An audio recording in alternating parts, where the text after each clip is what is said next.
Let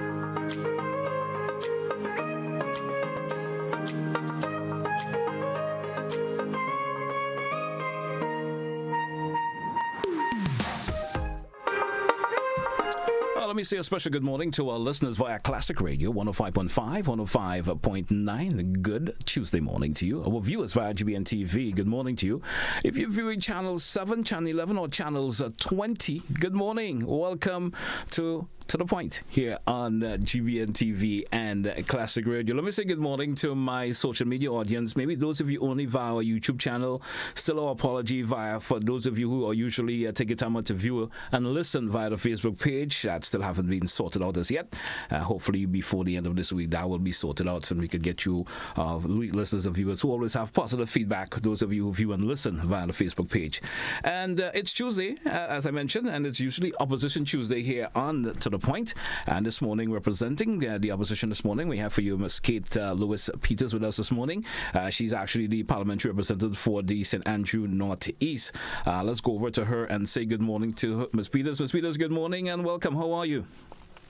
Hi, good morning, GT. I'm good. I'm very good this morning. And let me also say a special good morning to all of your viewers and listeners via the different media platform. It is indeed a pleasure to be here this morning representing the opposition, the New National Party. All right.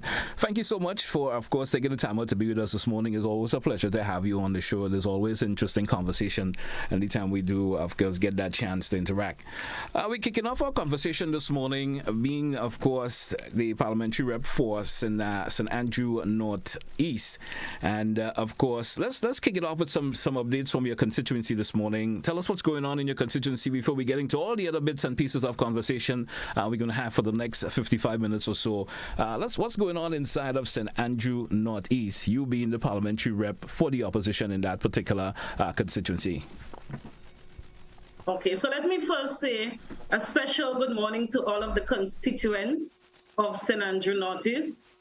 And I always say that St. Andrew Northeast constituents are very resilient, despite the fact that things are difficult at this time for them, that there is a sort of hardship that they are undergoing at this time, and the fact that many of them lost their jobs, and so they continue to remain hopeful. They continue to do their best to make it, not only for themselves, but for the children and their different communities within the constituency. So you ask, what is happening? Or maybe, let us say, what is not happening? We can look at it from both angles.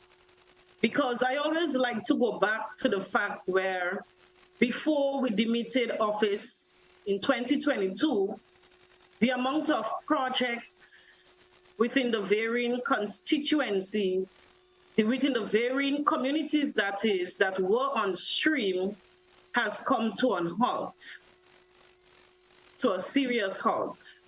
So we are not seeing presently any enhancement of the communities. We are not seeing any efforts to continue to develop the varying communities and villages within the constituency. Let's take, for example, there are 3 major road projects that were already tendered for before the meeting office. The Simon Beach Road project, the Meadow Road, and the Pearls Back Road leading down to the Apostolic Church. We only got one project, that is the Simon Beach Road. So my question is, are we going to ever get the Meadow Road and the Pearls Back Road that was already tendered for contract to be awarded? That is all we are waiting on. If not, indicate to us, maybe you have a different priority in terms of road projects that you believe needs to be done. But it's been 14 months. And the only road project that we have seen completed is a Simon Road project because it was already ready to go. So that is in terms of the main road projects. Within every village, we had what we called special projects. That's where you see the construction of 100 feet, 200 feet of roads, back wall, drains, and so forth. Nothing of this sort took place during the last 14 months.